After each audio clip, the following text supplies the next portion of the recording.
Arrest করাটা অবৈধ হইতো তো তারা ছেড়ে দিত, তো কোর্ট তো তারা ইচ্ছে দিছে।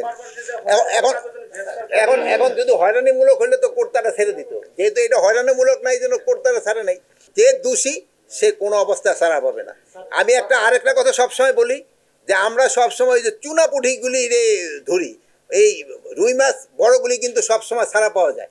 স্যার, এই মুসলিম স্যার যে বিনা অপরাধে কাউকে যেন গ্রেফতার করা না হয়, বারবার আপনি জিনিসটা বলে আসছিলেন স্যার। স্যার, গতকালকে মাই টিভির চেয়ারম্যান, আপনি কি মাই টিভির থেকে নাকি? ও আচ্ছা, বলেন। চেয়ারম্যানকে স্যার একটা মামলা দেখানো হয়েছে যে মামলার কোনো ভিত্তি নেই, যে মামলার বাদী নিজে কোর্টে এসে বক্তব্য দিয়েছে যে মামলার সাথে মাই টিভির চেয়ারম্যানের কোনো সম্পৃক্ততা ছিল না। সেই রেকর্ডও আমাদের কাছে আছে, আদালতও বলেছে। তারপরও তাকে সেই মামলায় হয়রানি গ্রেফতার দেখিয়ে তাকে আজকে রিমান্ডে নেওয়া হয়েছে।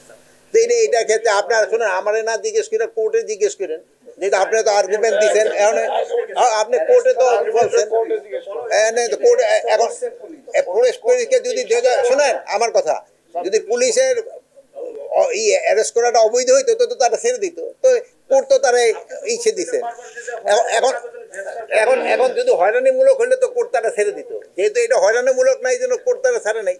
না না, কোর্ট সরকারের কথা শুনে না, সরকারের কথা কোর্টেও শুনে না, কোর্ট তো স্বাধীন।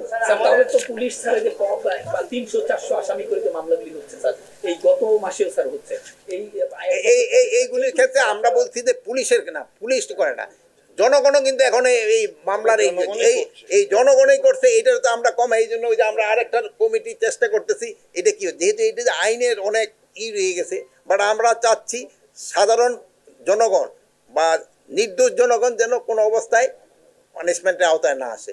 আর বাট যে দোষী সে কোনো অবস্থায় ছাড়া পাবে না।